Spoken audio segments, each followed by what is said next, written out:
Hi పిల్లలు, ఈరోజు కథ విందామా? ఒకానొక ఊరిలో బంటి అనే పిల్లోడు ఉండేవాడు. అతను ఊరి చివర నిలబడి చూడగా అందమైన అడవి కనిపిస్తుంది. ఎలాగైనా ఆ అడవికి చేరుకోవాలని బంటి బయలుదేరుతాడు.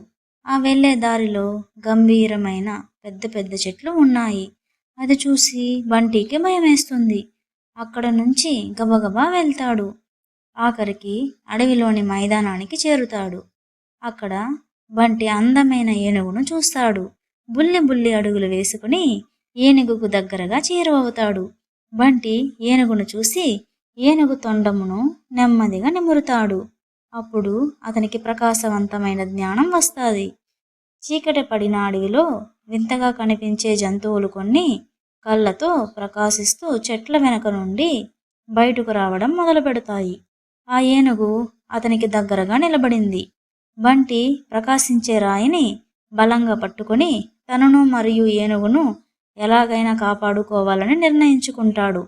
బంటి ధైర్యంతో ఆ ప్రకాశించే రాయిని పైకెత్తగా ఆ రాయి నుండి వెలువడిన వెలుగులను చూసి వింత జంతువులు అక్కడ నుండి పారిపోతాయి.